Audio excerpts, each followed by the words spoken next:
Welcome to the Super Smash Bros. Project number 19, which is Jr Pac-Man. And as you can see by the screen, we are emulating it because there's no other way to play it.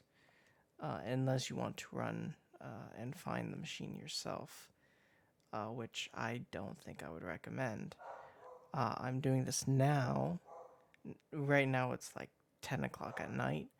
I'm doing this right now because yeah, I don't want to wait too long to record it. I need to record it today because I'm working tomorrow.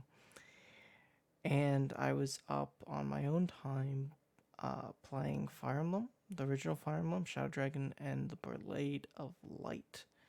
And I got to the final Coliseum, and I was arena abusing with some of my characters. It will be the final time I will be doing that. And I did not start my timer. Okay. And it was just taking way too long. So yeah. And here I am.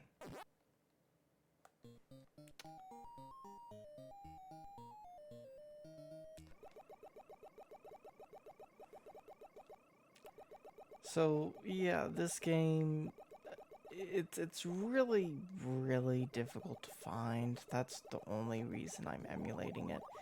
You know, if it was easier, maybe I could. You know, I don't have to emulate it, but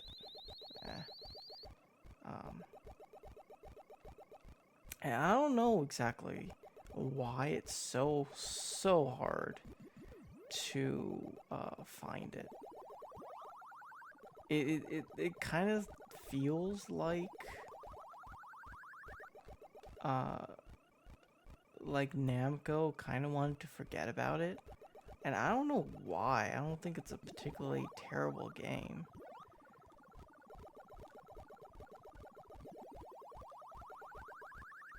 Let me put it this way, I actually think it's, on some level, it is kind of more fun than the original Pac-Man. It's more daunting than the original Pac-Man, there's way too much stuff, but in terms of entertainment value, it's fine. Don't catch up to me. I am a little baby. Yeah, but for real, I just...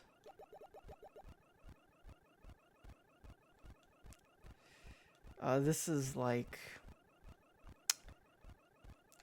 I guess you would call this the second spin-off after Ms. Pac-Man.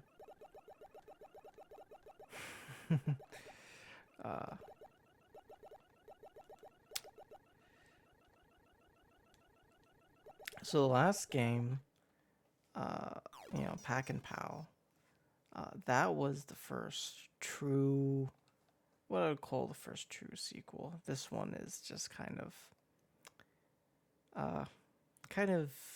a second Ms. Pac-Man in a way.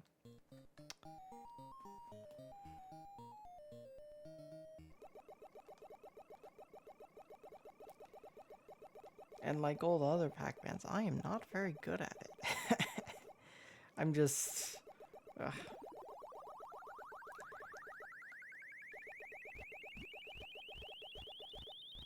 I am... so, as of recording, I did see the attention the Donkey Kong video had. And I'm pretty glad that some of you guys seem to like it. So, yeah, that makes me happy. I'm happy when you're happy.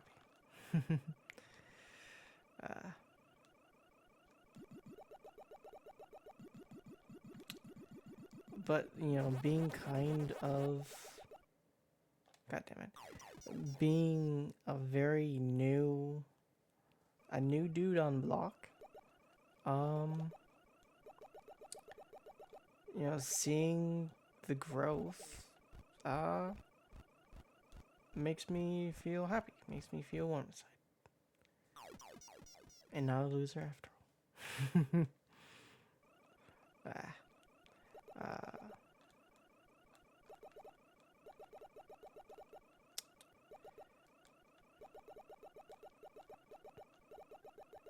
no, no, no, no, no. I know I was going to talk about something very specific, and I forgot exactly what it was.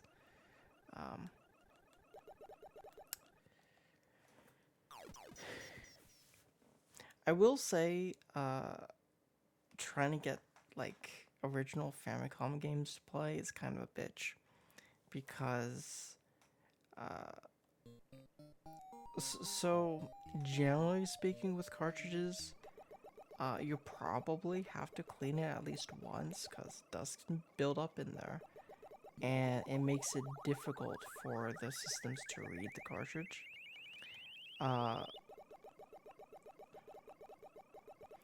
But like different cartridges kind of have different levels of pain. For example, I don't think I've actually ever had to clean an N64 cartridge. They just tend to work, and the Super Nintendo cartridges tend to be pretty okay as well. The Sega Genesis cartridges are a little bit more pain in the butt. That's mostly just from my experience, though. NES cartridges are famously a pain in the butt. That's the whole meme, I guess you could call it, where somebody desperately tries to blow in the cartridge to try to get it to work. Yeah, that's the NES. And you know the reason why the NES cartridges are like that has more to do with the system rather than the cartridge itself. It was made to look like a VHS player, but in doing so, the way that you put cartridges in is a bit weird and just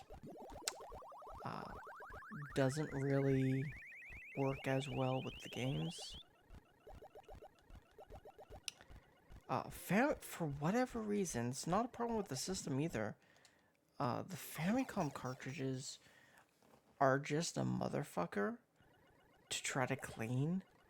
Like, they require deep cleaning, and I don't know why.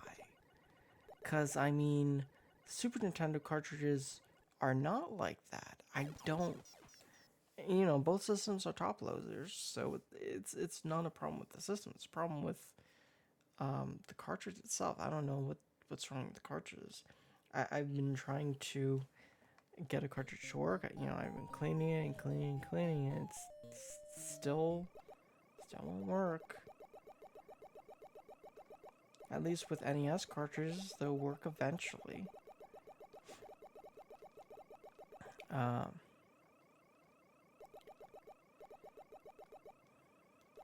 Not a problem with, of course, the Famicom Disk System games either.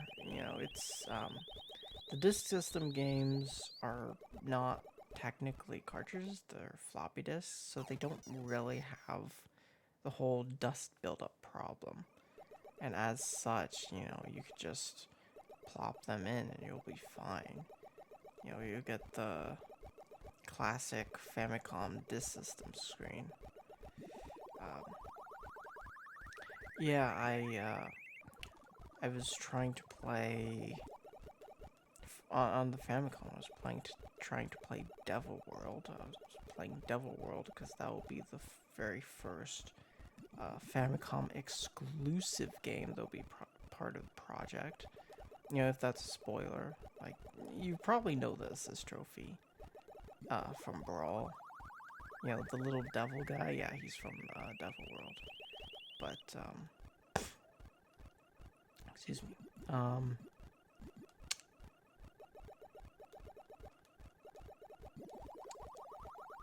the other hand,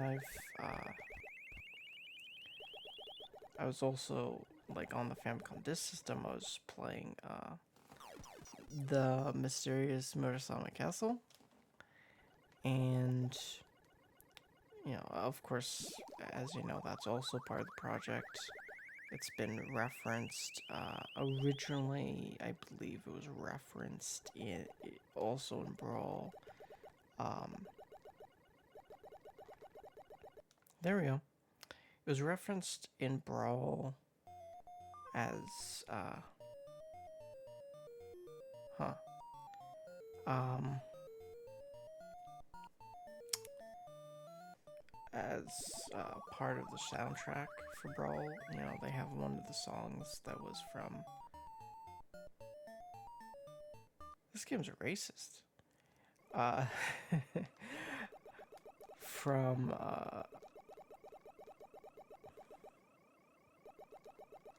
from the Mysterious Murasame Castle. It is pretty late outside, so I am, a little bit tired. Well, I was playing Fire Emblem. I fell asleep some of it, so, uh,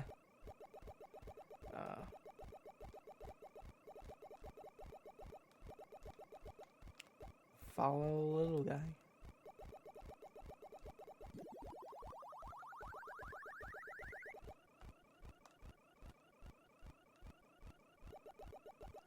So I actually don't even really know what is Pac-Man. Like what is he? Seriously, what is he? I know they got the idea from eating pizza, but so close, so darn close.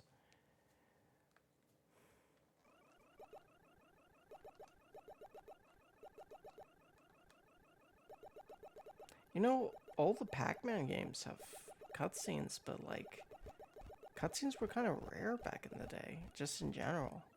It's kind of interesting.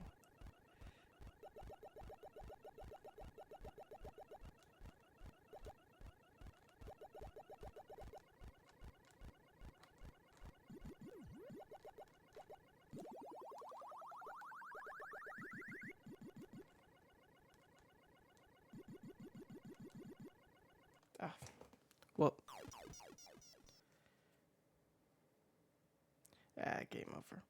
And I think this is where uh, I think this is where I'll quit. Hope you enjoyed, and I'll see you back at number 19. Until next time, bye bye.